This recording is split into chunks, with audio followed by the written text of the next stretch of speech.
Olá, família Pax, mais uma vez ao vivo aqui com vocês. Hoje conversando com o nosso querido Cleudio Bueno. Ele vai falar sobre telos. Olha só, esperamos todos vocês aí participando.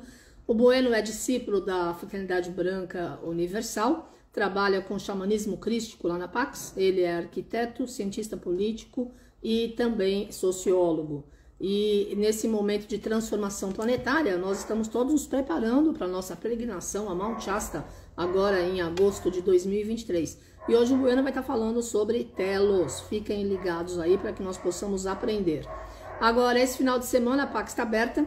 No sábado nós teremos várias atividades com a entrada franca, é 1 quilo de alimento.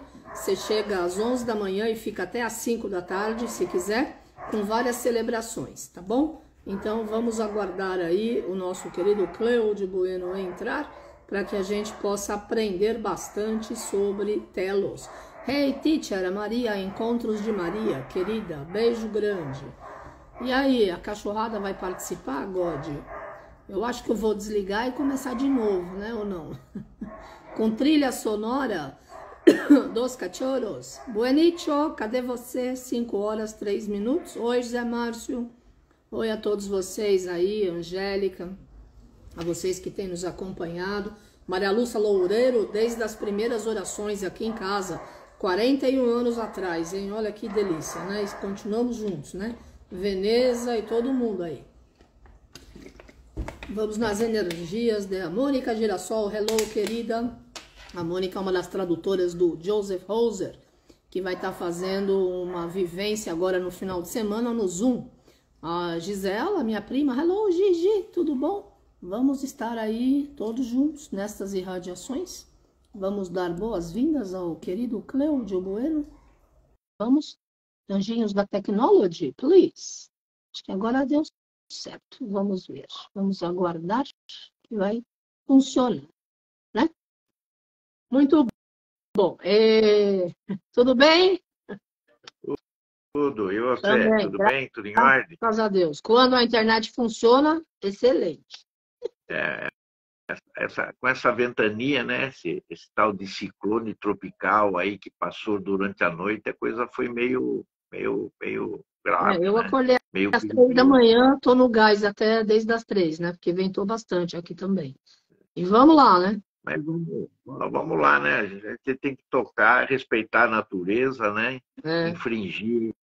Infringi-la ao menos aquilo que nós temos conhecimento de fazer e agir para diminuir o impacto, que às vezes não tem controle, né? O ser humano acha que pode tudo, mas pode muito pouco em relação à natureza. Pode muito pouco. É verdade, é verdade. Bom, Carmen, hoje a gente vai falar um pouquinho a respeito sobre telos, né?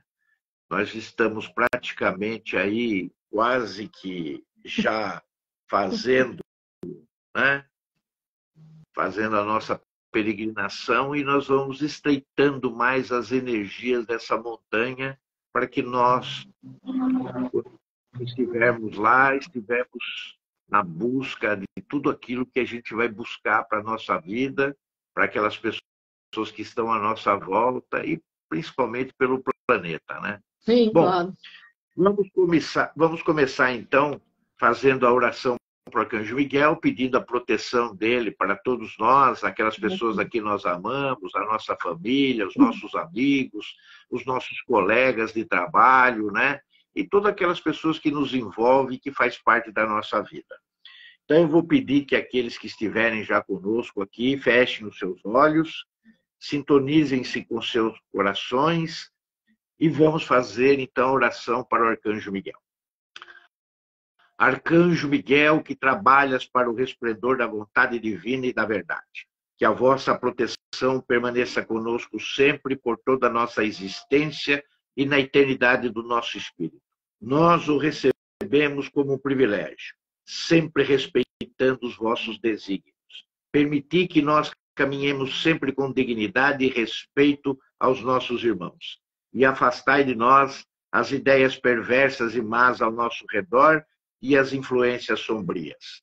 Fazei de nós um servidor da luz que saiba discernir e compreender e nunca julgar. e ajudai-nos em nossos dias ruins materiais e espirituais, conscientes ou inconscientes, e nos proteja contra todos os males e os expulse da nossa caminhada. Pois a verdade, a coragem, a força e o poder é o vosso signo e o nosso também. Permiti que nossa inspiração, intuição, doação seja como a vossa espada, para nos dar a proteção e a permissão da palavra do bem, da paz, do amor e da luz. Afastai de nós as pessoas que querem nos induzir aos erros e às falhas, e que o nosso coração esteja ligado ao vosso coração e à vossa energia. Que a nossa verdade seja a vossa verdade, e que o vosso escudo seja o anteparo das más qualificações do nosso ego em nossas ações. Fazei de nós o mensageiro fiel da suprema verdade e da nossa alma.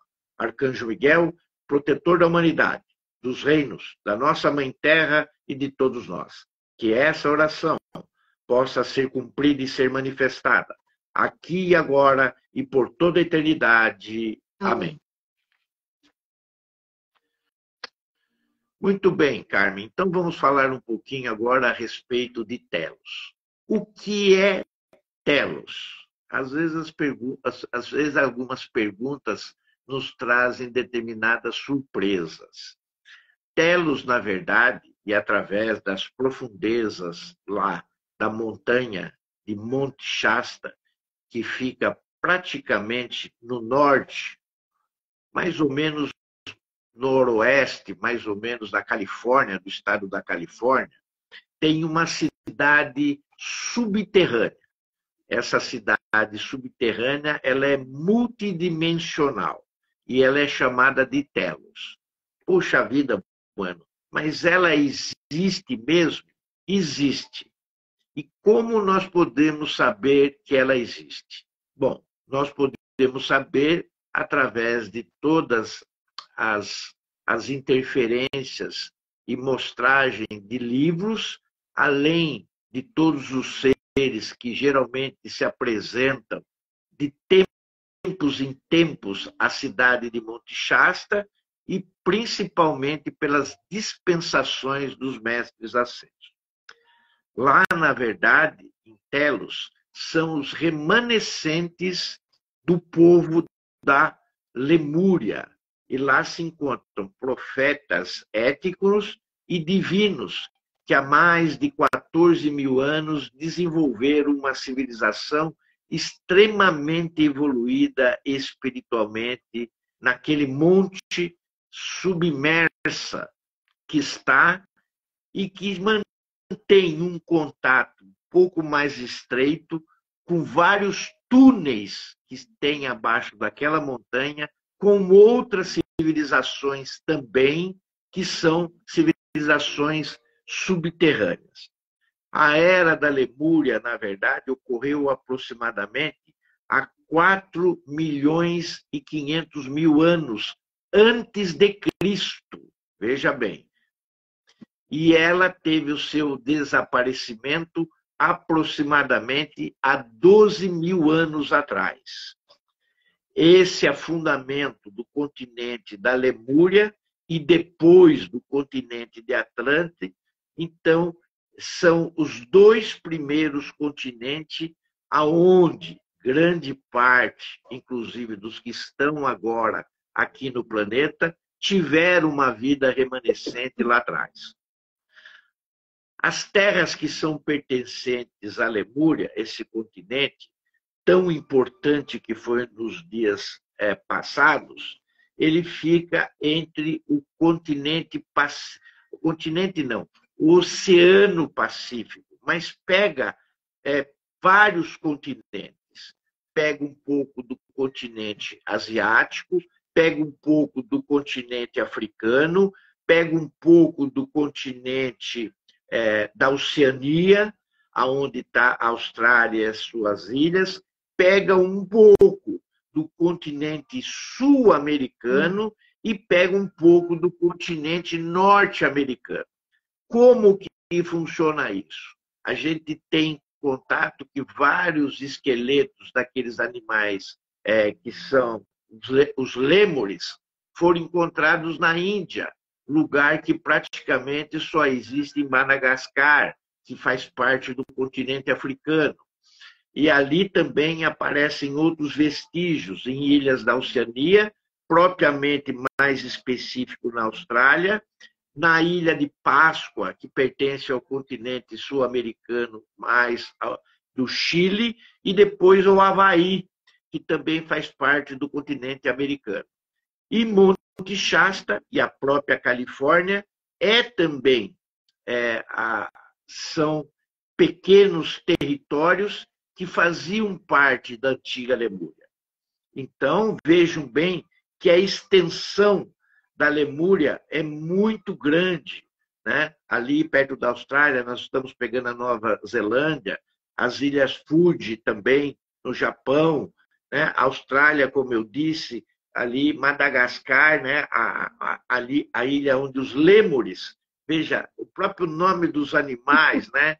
Lêmures, já mostra, né? Sim. Uma tendência dos lemurianos. E só tem naquela ilha os lêmures, e foram encontrados alguns esqueletos também na Índia, né? Ali perto do Oceano Índico, mais propriamente no sul da Índia. Então, a costa e o continente lemuriano era muito extenso. Era a grande parte de terra que existia no planeta. Essa é a grande verdade, né? A grande parte de terra que hoje está distribuída em vários continentes, né? Como a Ásia, a África, as Américas, a questão da Europa, né? Os polos, tudo isso era uma formação de terra única, aonde a maior parte dessa terra era Lemúria. E nós tínhamos uma outra parte da terra, né? Que são os Atlantes, que eles, na verdade, eram meio contemporâneos. Eles quase que conviviam praticamente na mesma época. Só que a questão dos lemurianos divergiu muito com a questão dos atlantes em relação a como os outros povos deveriam ser trabalhados, né? A raça lemúria era constituída, na verdade, por uma questão genética de seres que vinham principalmente de sírios.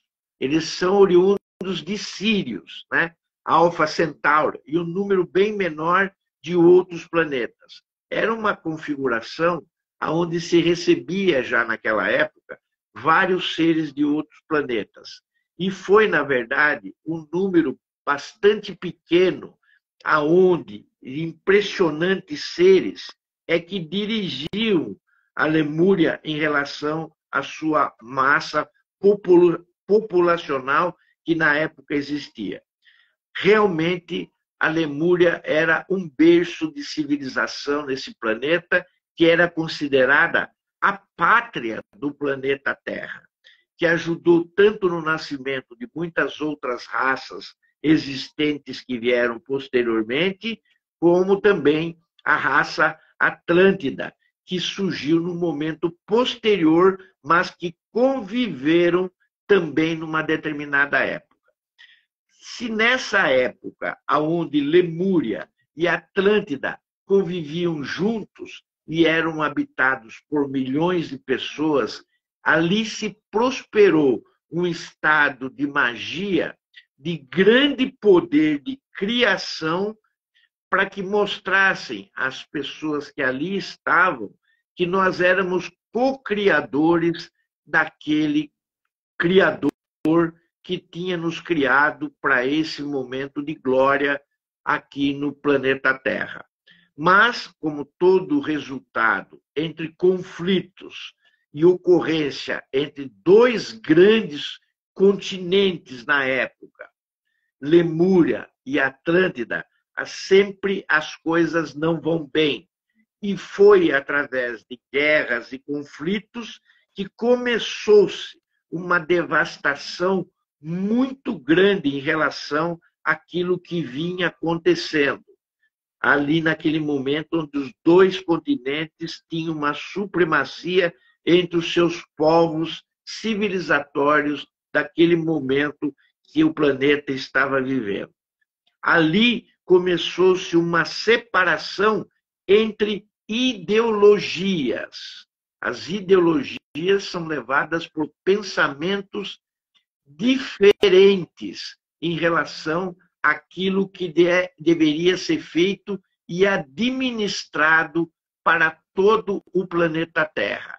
Nesse momento que acontece isso, a gente percebe que eles tinham ideias não só diferentes sobre a forma de como lidar com outras civilizações que já começavam a aparecer no planeta. Uhum. Os lemurianos acreditavam que outras culturas menos evoluídas deveriam evoluir sozinhas.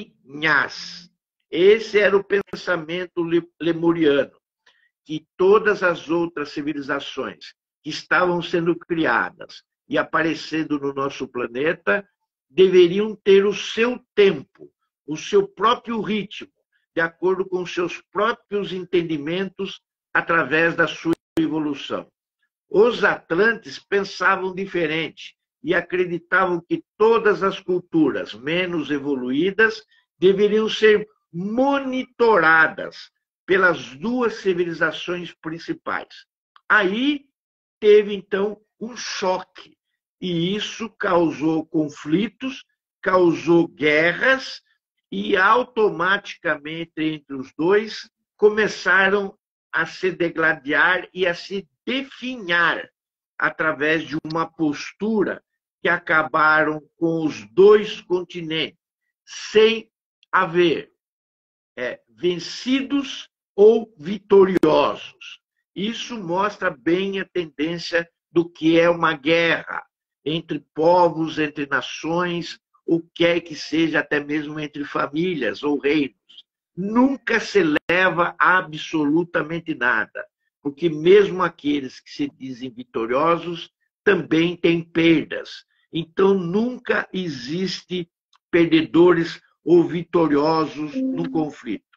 E existem diversas cidades localizadas também no interior do nosso planeta. Não é apenas Telos.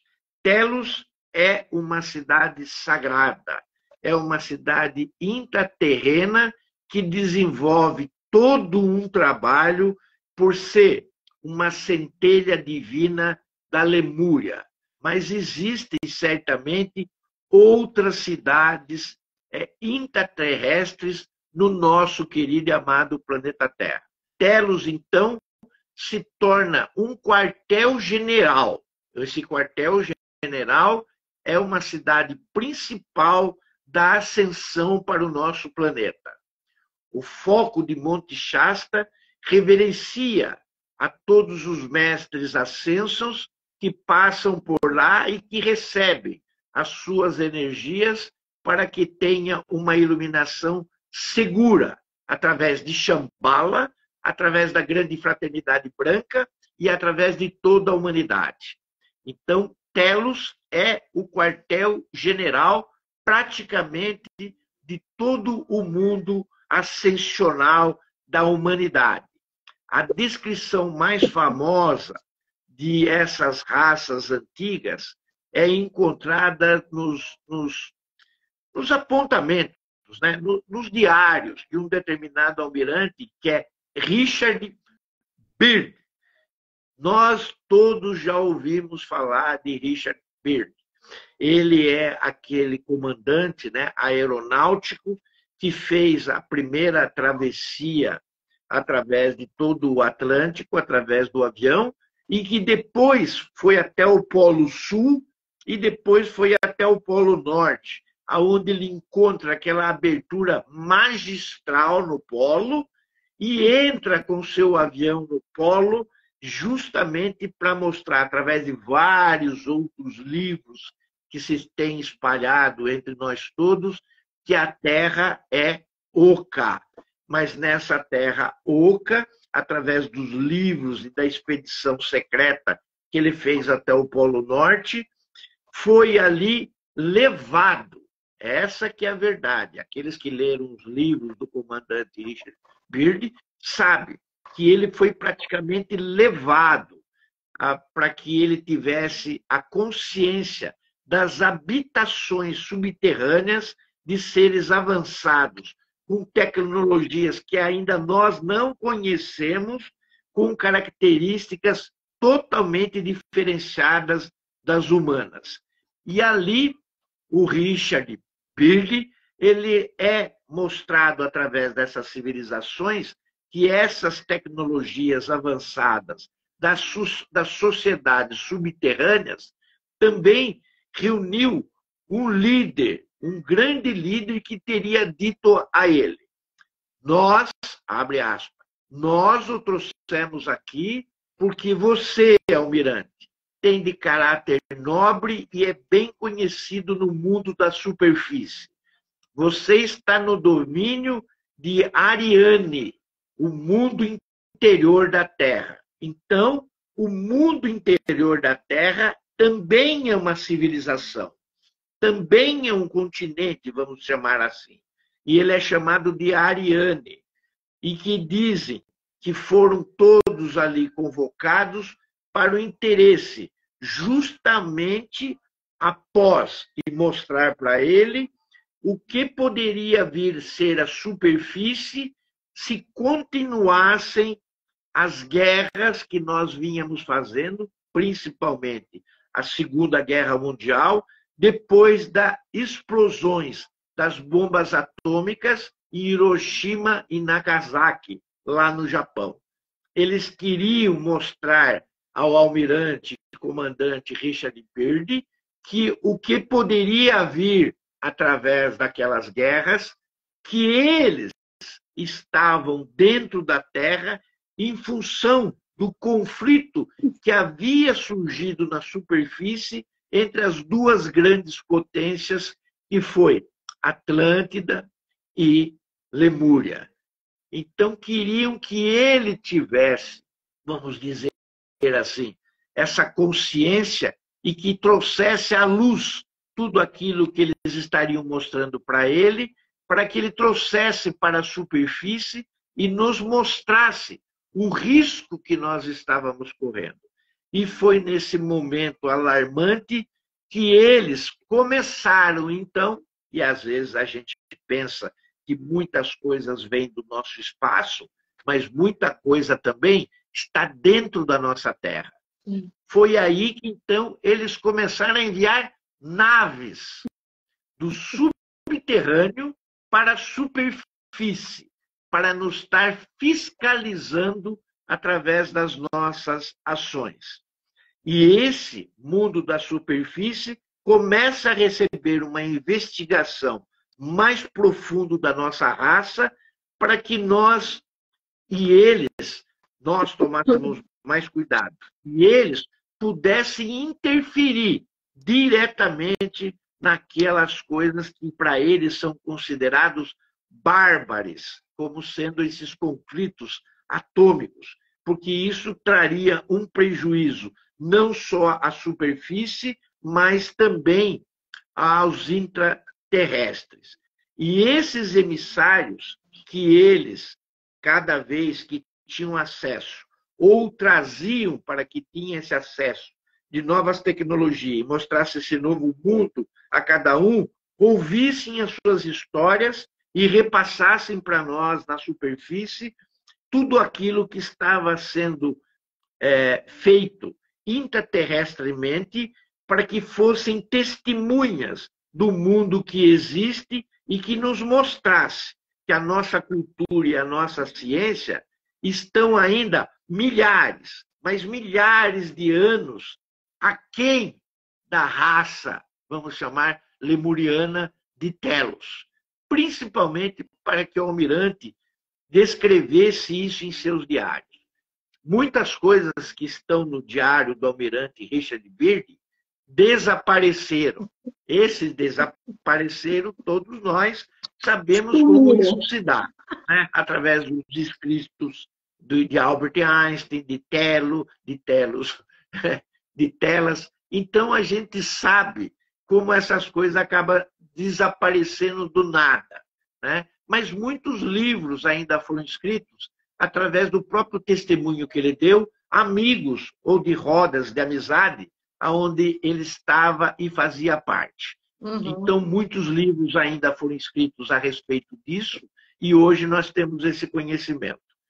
Bom, enquanto há uma verdadeira controvérsia sobre essas cidades intraterrestres, através da veracidade dos diários, né, do Almirante Byrd, há também uma série de outros encontros relatados de representantes entre uma raça e outra. A raça e outra que eu quero dizer é entre a nossa raça humana e a raça lemuriana. Isso se dá através de várias histórias, de vários livros que muitos daqueles que estiverem na peregrinação junto a nós, a esse lugar sagrado que é Monte Shasta, terão acesso como contos de passagem e de portais interdimensionais, porque isso acontece lá na montanha, às vezes questões de metro, não digo nem de quilômetros, de 400 a 600 metros entre o andar de um grupo e de outro, as pessoas desaparecem sem saber como, sem deixar pegada, sem deixar rastros, ou qualquer detalhe de um sangramento, de luta, de alguma coisa. As pessoas desaparecem do nada. Por isso, é bom a gente sempre andar em grupos. Há também a passagem de seres altíssimos, todos mais ou menos com tipo nórdicos, né? Vestidos totalmente de branco, cabelos longos aloirados, olhos azuis ou verdes, que sempre têm contatos com moradores da cidade de Monte Shasta, onde sempre aparecem, às vezes, com pepitas de ouro em suas mãos, trocando alguma coisa por alguma coisa que eles necessitam. Existem também relatos de pessoas mais baixas, praticamente de alturas de no máximo 1,5 m, com seres totalmente distintos e evoluídos em seus semblantes, passando mensagens para aqueles humanos que eles encontram em Monte Shasta, em diversos lados e faces da montanha, porque elas sempre se apresentam de formas diferentes, além de todos os relatos, todos os livros e todos os comentários e escritos em colunas a respeito de visualizações de naves, porque as naves entram e saem de Monte Shasta, assim como nós entramos e saímos da nossa casa todos os dias. Então, há uma confluência muito grande de seres naquela região de Monte Shasta. E hoje muitos daqueles que professam as leis e as filosofias e os estudos baseados na teosofia têm verdadeira adoração a respeito desses relatos.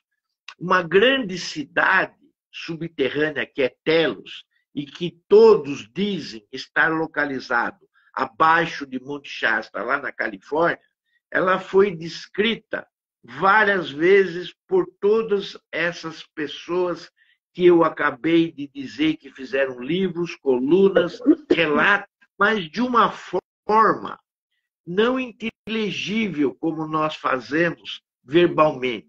Todos eles foram atingidos de uma forma telepática, com todos os moradores ou com todos aqueles que mantiveram esse contato, vamos dizer assim, de terceiro grau, né? Então, tudo isso foi feito de uma forma telepática. O maior escritor de todos eles se chama William Hamilton.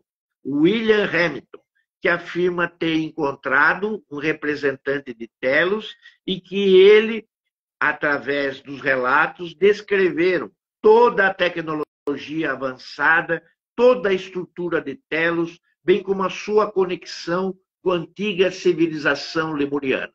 Então, William Hamilton é, na verdade, o sustentador de toda a teoria e a hipótese de Telos estar abaixo de Monte Shasta.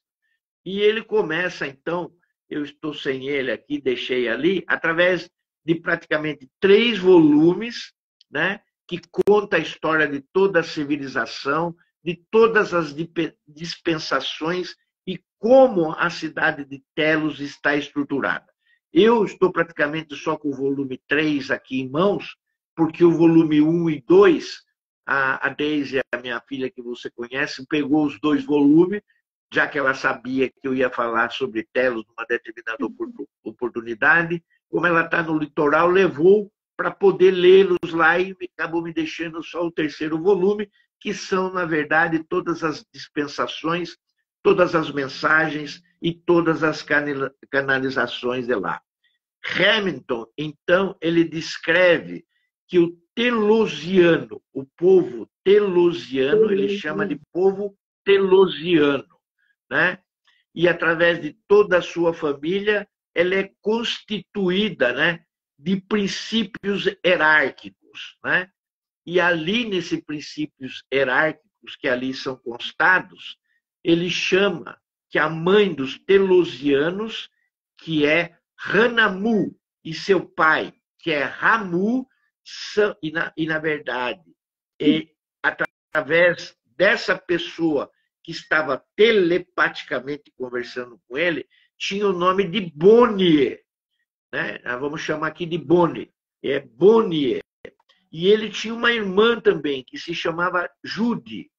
E tinha primos que estavam ali com eles naquele momento, que se chamava Lorae Matotes. Então, ele estava, na verdade, com uma pequena família. Pode falar. Estão perguntando de novo o nome do livro. O nome do livro é Telos. Telos. Espera um pouquinho, pessoal. Estamos conversando com Cláudio Bueno sobre Telos, a cidade de luz que fica na energia de Mount Shasta, na irradiação do bem-amado Mestre Saint Germain. Olha, Carmen, eu só estou com o número 3 aqui. Tá? Só estou com o número 3 porque ela pegou os 2 últimos, outros 2 livros, porque é uma coleção de 3 livros. Tá. Né? E quem escreveu o livro é Aurélia Louise Jones. Aurélia Louise Jones. Tá. Né? Depois eu posso passar, né, alguma outra informação, mas são 3 livros, muito gostoso de ler, as letras, as caligrafias muito boas, as histórias muito boas, e esse 3º livro, eles são dos protocolos da 5ª dimensão. Na verdade, ela acabou levando o 2º livro, e no 2º livro é que, na verdade, estão as mensagens, as canalizações e as dispensações. Mas quando ele encontra, na verdade, essa pequena família, Hamilton, e ele começa a descrever como Telos é. E Bonnie diz para ele que seu povo usa enormes máquinas para as perfurações dos túneis. Aqui nós chamamos no Brasil de tatuzões, aqueles tatuzão que fica abrindo por baixo da terra para que nós possamos passar com o metrô. Lá eles usam aparelhos muito maiores do que aqueles para poderem abrir avenidas, estradas e comunicações com outros, vamos dizer assim, com outras civilizações que também estão debaixo da terra. E o interessante de tudo isso, né, que toda essa tecnologia de ligação de Telos com outros lugares subterrâneos, pasmem, existe uma comunicação com uma civilização intraterrestre no nosso Mato Grosso. No nosso Mato Grosso. Uau! Aqui no Mato Grosso, no Brasil. Isso é descrito nos livros e é descrito também por Hamilton. Eles falam isso. Né? Essa comunidade, essa pequena família constada desses elementos que eu acabei de falar que estiveram com Hamilton, descreve isso para Hamilton. E onde eles lá, na civilização das duas cidades intraterrestres, eles cuidam da alimentação totalmente hidropônicas, que tem muita água nas alimentações hidropônicas, e que esses são os recursos principais que são usados em Telos e distribuídos em abundância. Hoje, porque sobraram praticamente, da imersão da Lemúria, 25 mil habitantes. Hoje, eles contam aproximadamente com hoje já consta quase que 1 milhão de habitantes. Mas até os livros serem editados e feitos, eles já estavam com mais de 500 mil de habitantes. E isso mostra que a economia deles não vive através de valores ou de moedas correntes, e sim de uma distribuição comunitária daquilo que é necessário entre as cidades. De acordo também com Diana Robbins. Diana Robbins é uma grande escritora americana, uma grande investigadora das coisas e dos mistérios da antiguidade e do nosso tempo. Ela afirma também que encontrou um ser de Telos e que, através de comunicação telepática com os telosianos, eles são os remanescentes da Lemúria, quer dizer, mais um testemunho a respeito que Telos é uma cidade lemuriana e que fizeram de Monte Shasta a sua casa, após, então, não só a destruição, mas a imersão do continente da Lemúria. Então, já é um outro testemunho também desse encontro, vamos dizer assim, de raças, de evolução, aonde é atestado que Telos realmente existe e que está abaixo do Monte Shasta. Originalmente, como eu acabei de falar, a cidade começou com 25 mil pessoas ou seres, e a sua civilização ela foi crescendo intraterrestremente através das cavernas que estão abaixo de Monte Shasta, e teve uma multiplicação nessa soma. Hoje, acredita-se, em relação àquilo que foi escrito, na época que foi escrito, testemunhado, e até os dias de hoje, que estamos mais ou menos entre 1 milhão e 1.250.000 seres. Vamos chamar de seres e não de pessoas, porque eu acho que fica mais condizente. E que toda a tecnologia ela é psicotrônica.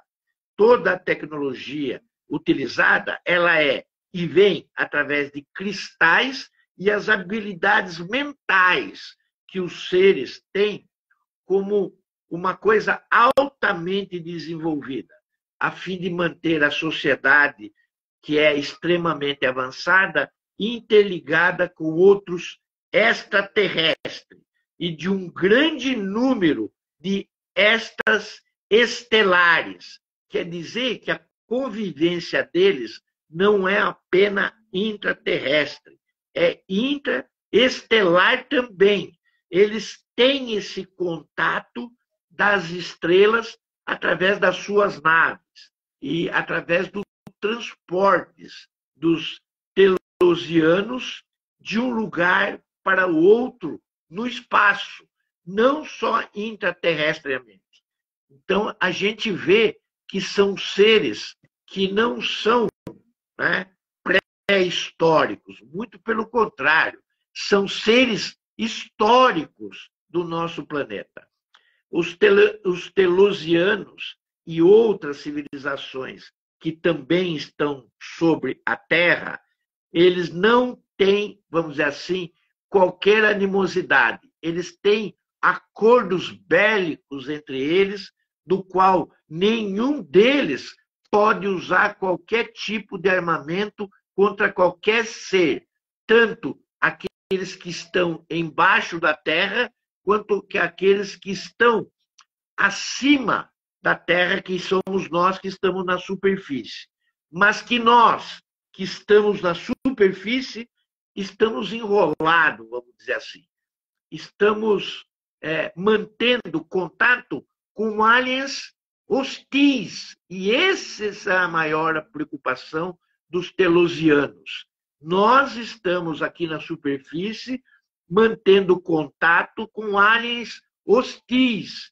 E que esses que estão sobre a Terra e aqueles que são bons, que estão sobre a superfície e que são estelares, vêm mantendo uma observação assídua à nossa raça.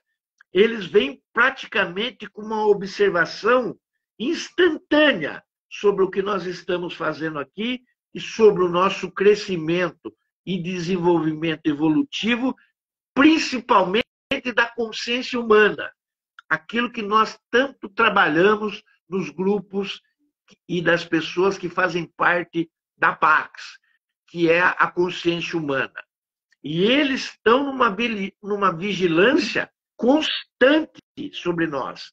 E que se a Terra, ou o planeta, como queiram alguns, precisarem de ajuda dos telosianos, isso vai incluir essa ajuda, se precisar, e claro que nós precisamos, de proteção ambiental, da promoção da biodiversidade entre todos os animais dos reinos vegetais e minerais, principalmente a modernização da medicina, que ainda está aquém, a ampliação da nossa longevidade e a recuperação do conhecimento histórico do que é a raça humana que está aqui na superfície. Perdida. Eles dizem que nós estamos perdidos através de milênios, mas que eles querem ajudar e que nós estamos fazendo assim, vista grossas, né? Como quem diz, nós cuidamos de nós e vocês cuidam de vocês, enquanto que a participação dele para cuidar de nós é muito mais vantajosa do que se nós estivéssemos cuidando de nós mesmos, né? Já que o planeta por si só sabe que se cuidar melhor dele sozinho do que a nossa interferência. O líder espiritual de Telos é Adama. O nome dele é Adama. Ele é o presidente do Alto Conselho Lemuriano da Luz em Telos. Ele é o grande líder, vamos dizer assim, porque ele é o presidente do Conselho Lemuriano. E através deles, dos outros livros que aqui eu apresentei, de Aurélia Louise Jones, é, na verdade, um histórico de Adama para todos nós do que é realmente Telos. Adama também é um embaixador e um diplomata destacado para os contatos galácticos. Ele é praticamente o detentor da conversa do planeta Terra em relação a todas as estruturas de planetas e sistemas solares que nos envolvem.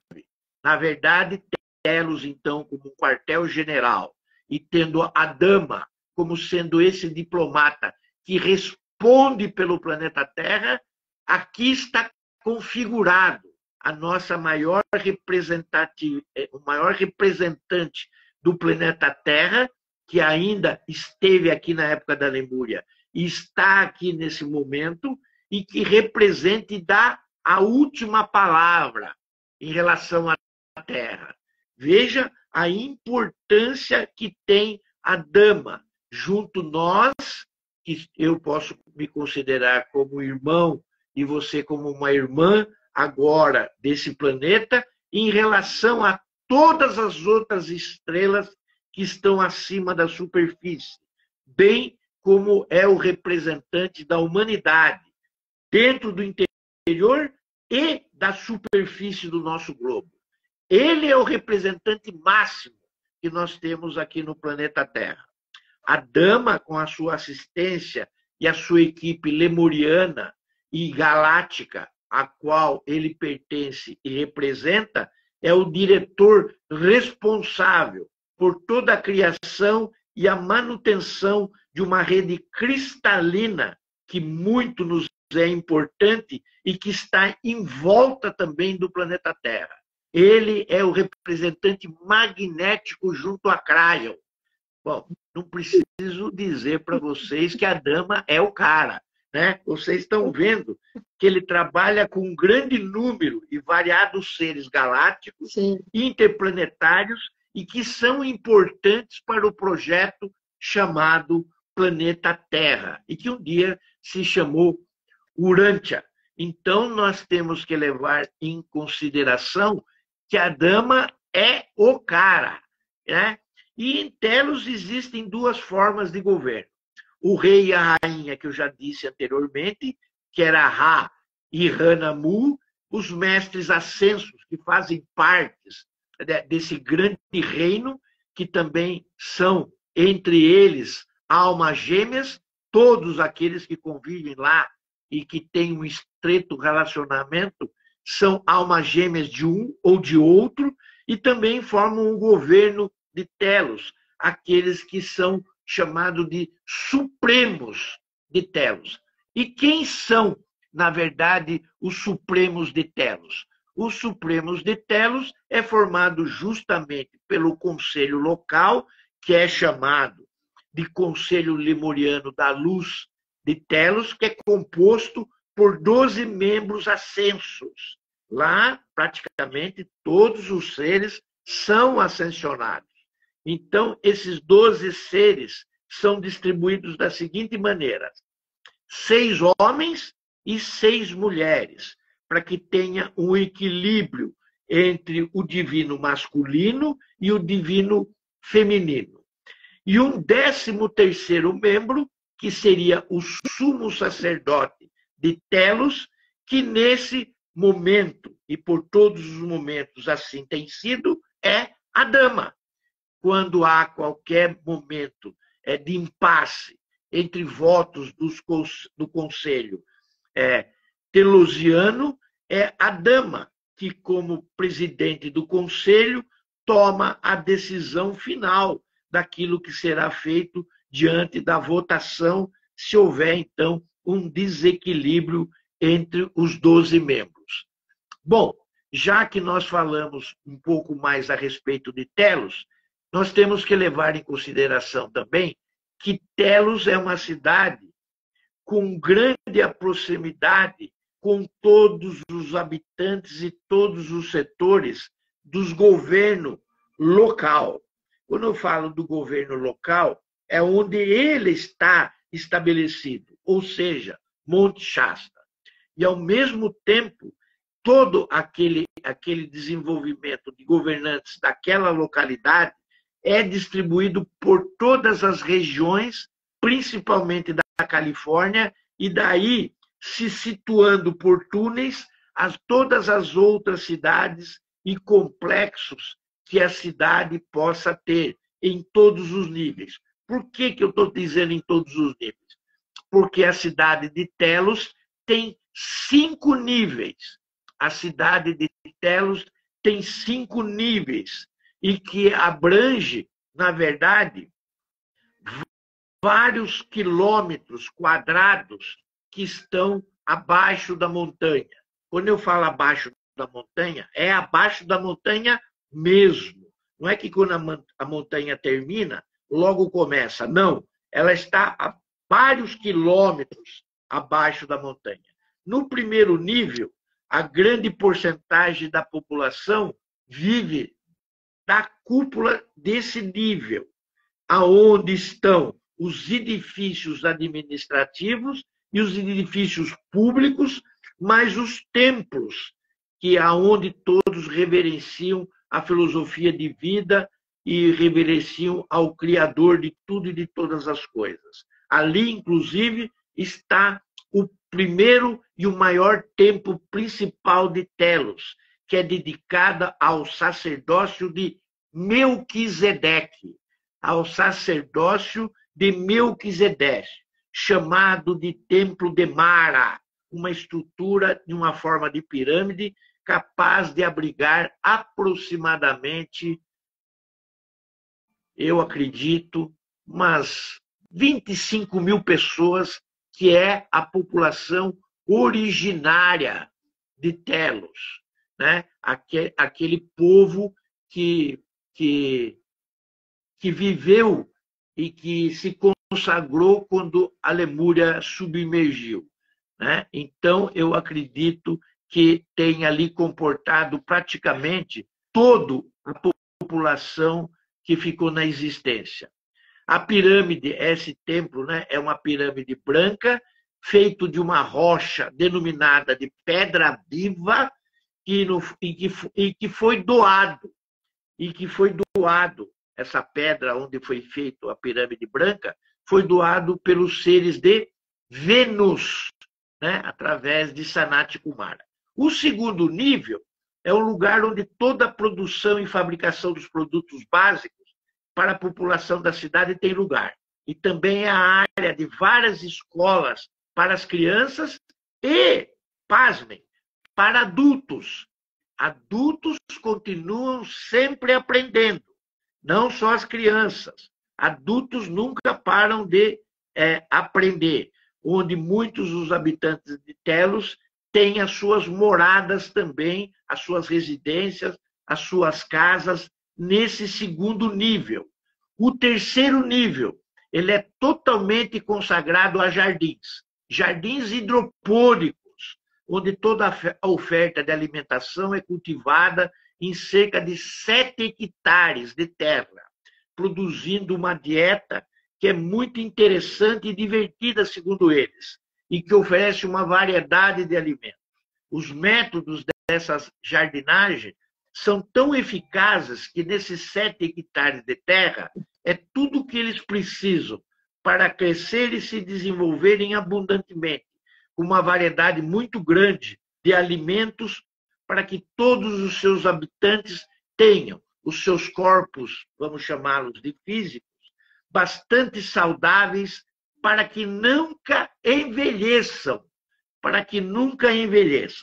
Os jardins hidropônicos são capazes de produzir culturas e alimentos em produção para várias outras culturas de sustentação. Eles podem cultivar, então, alimentos de grandes valores e vivificar essa magia da consciência que nós chamamos de quinta dimensão, tanto para eles como para a nossa superfície, se nós quisermos aprender. E o quarto nível contém também alguns jardins hidropônicos, mas também tem áreas de fábrica, que é uma grande área de vegetação formado por pequenos parques, lagos e várias fontes de água potável e límpida, que também é trabalhada com os cristais. E o último nível, que é o quinto, é totalmente consagrado à natureza, onde as árvores bem altas, lagos, atmosferas e vários outros tipos de parques são usados para o entretenimento juntos dos animais. Quer dizer que os animais mantêm um contato estreito com os seus habitantes. Os animais são todos vegetarianos, pasmem, são todos vegetarianos e não comem uns aos outros, vivendo lado a lado em total harmonia com os seres de Telos, sem medo e sem qualquer agressividade. Telos é realmente o lugar onde o leão e o cordeiro se deitam lado a lado e dormem juntos, com uma total confiança, como deve ser os seres estelares criados pela fonte. Entende? Adorei, foi lindo. Tá todo mundo elogiando e agradecendo aí. Obrigada, Ricardo. É o que eu tenho para falar sobre Telos. Maravilhoso. Espero que todos um dia tenham em mãos os 3 volumes que falam sobre Telos. Aqueles que estiverem em peregrinação junto conosco ainda ouvirão muitas histórias, cairão muitos livros a respeito em suas mãos daqueles contatos que são feitos na montanha, como aquele de Peter Monte Shasta, que nós falaremos em breve aqui numa outra live. Claro. Carmen, muito obrigado pelo convite, gratidão, gratidão, gratidão a todos aqueles que nos ouviram, que nos acompanham e que certamente terão uma noite de quinta-feira maravilhosa, sem ventania, né? Com harmonia e equilíbrio em seus corações e em suas mentes, para que a natureza possa reconhecer a todos nós que somos filhos dela também. Que a Mãe Terra esteja sempre presente em nossos corações e que os nossos sentimentos, os nossos pensamentos, as nossas palavras e as nossas ações sejam dirigidas diretamente à Mãe querida de todos nós. Gratidão, gratidão, gratidão a todos. Obrigada, Bueno. Foi maravilhoso, como sempre. Gratidão, namastê, família Pax. Aloha, Mount Shasta.